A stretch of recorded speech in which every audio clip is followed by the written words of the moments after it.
Thank you, Alan, for your very kind introduction, and welcome to all. I've already had the opportunity to say hello to a number of you, and I hope to meet many more of you before the conference ends. I recommend you take the classes which interest you, but by all means, don't miss the opportunity to socialize with your peers. Whether we are accountants, auditors, investigators, consultants, prosecutors, or educators, we are all committed to a single purpose: to detect and deter fraud.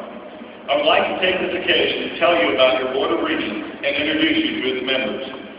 The Board is elected by the CFE and is responsible for setting membership standards that promote professionalism and ensure the future of the organization as a whole. I've been very proud to have served on the Board of Regents for the past year and a half and as your chairman for the past 6 months. As I introduce the other board members, please hold your applause until the end. The Vice Chair of the 2010-2011 Board of Regents is Martha Reynolds McVeigh, who's the Senior Economic Crimes Investigator with the Rhode Island Medicaid Fraud Control Unit in the Department of the Attorney General. She joined the department in 1999 after more than 10 years as a securities examiner and more than 7 years in the banking industry, in which she specialized in the commercial loan area. Lieutenant Colonel Robert Blair is the Chief Investigator for the Inspector General under General David Petraeus of the U.S. Central Command. He is the Senior Air Force Representative for non-criminal investigations in Iraq, Afghanistan, and Pakistan, and the rest of the CENTCOM area of responsibility in Southwest Asia. Cynthia Cooper is the CEO of the Cooper Group, LLC, a firm that provides professional services including fraud prevention and detection. She has more than 20 years of diversified corporate and consulting experience. At NCI, she helped the company move forward and successfully emerge from bankruptcy. Finally, Joseph L. Ford retired as the #3 ranking official in the U.S. Federal Bureau of Investigation as Associate Executive Director. He is now the Chief Security Officer for the Bank of the West, at which he supervises fraud investigations and security matters for the $62 billion institution. In addition, there are 3 advisory non-voting members on the board: James C. Rapton, President of the ACFE, John Warren, Vice President and General Counsel, and Bruce Norris, our Program Director. Please join me in recognizing the Board of Regents with a round of applause.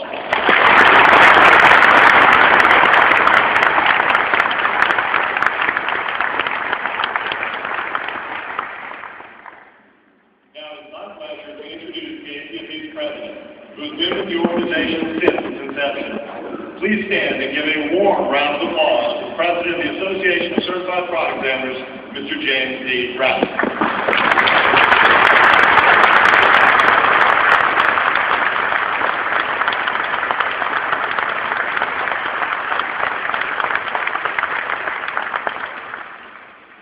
Thank you, Jonathan. Good morning. We join in welcoming you to the Association of Certified Fraud Examiners 21st Annual Conference. We have very exciting days planned ahead with you, and I encourage you to take advantage of everything your schedule permits. As you heard from Alan, this year's event has an outstanding trade show that features vendors with the latest services available in today's market, a career fair featuring organizations with a variety of opportunities for our members, and of course, our world-class presenters to share their experience with you. I'm particularly excited about this year's list of speakers. Let me take a few moments with you to recall my memories about our organization. As Jonathan said, I've been with the ACFE since its inception. I've been blessed to experience the humble early years of our history.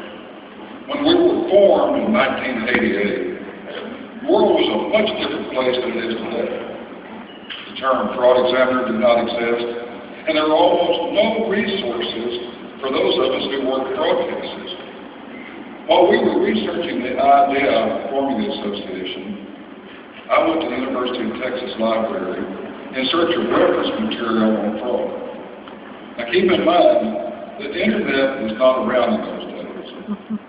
I found only 2 books, one by Dr. Stephen Albright and one by Dr. Jack Maloney. Later, Steve would become the first president of the ACFE, and Jack was an original board member of our first Board of Regents. The idea of the ACFE was originated with our founder and chairman, Joe Wells. We discussed the idea with our friends and associates, hoping for their moral support and perhaps even some sound suggestions. Most of them told us that they thought it was a bad idea and would never work. A few of them even ridiculed and laughed at us. Fortunately, we didn't listen, because even then, the passion was already there, and we both knew that there was a place for the Association of Certified Fraud Examiners. One conversation that Joe and I had during those early days stands out in my mind in particular. We were sitting on the front porch of what is now the ACFE headquarters when Joe told me that regardless of the cost, we had to accomplish two goals. First and foremost, we were going to run a world-class organization where people would be proud to belong as members. Second, we would always resolve doubt in favor of our members. This means simply, if we let you down, you owe us nothing. Any ACFE employee, regardless of position, is authorized to offer you a full refund, although that seldom ever happens.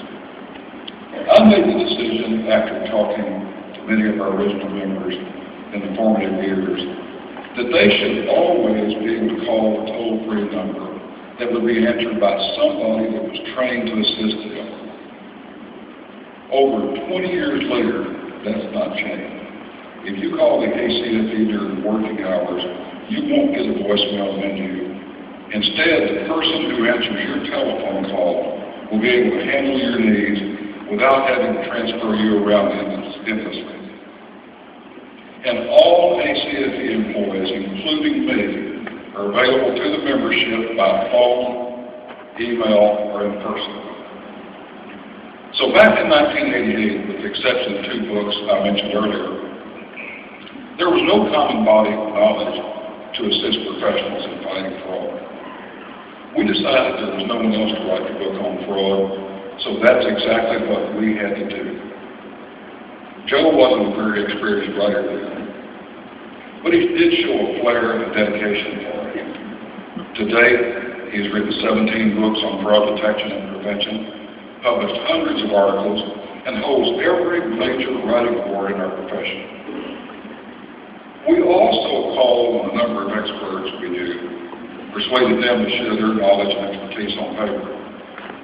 We quickly found out that being a fraud expert does not equate to the next Ernest Hemingway. So, Joe, once again, worked 7 days a week, early in the morning, oftentimes late at night, read, edited, reworked all of this practical knowledge into a form that could be easily understood by our readers. I helped where I could. The accumulation of this effort became our first fraud examiner's manual. The one-volume manual we published in 1989 was the most comprehensive resource of its time. Since those early days, the fraud examiner has been updated continuously. And today, the 2,100-page work is still the most comprehensive fraud resource available. As we were in the final stages of the edit for the first fraud examiner's manual, it was announced that we had reached our 1,000th member. I really wish you could have been there to have seen the 6 ACFE employees dancing around the office, hugging each other, high-fiving. I went to the convenience store and bought a 12-pack of beer that day. After work, we held the very first ACFE happy hour. And to this day, that's one of the grandest celebrations I've ever experienced. We knew then that the ACFE would be a success. Although we now have 70 employees who were very pleased our membership went over 50,000, I'll never forget that first occasion. It lived with me forever. By early 1989, people were calling on a daily basis with questions about the ACFE and our direction for the future. They were hungry for knowledge, and the majority of the questions centered around the availability of training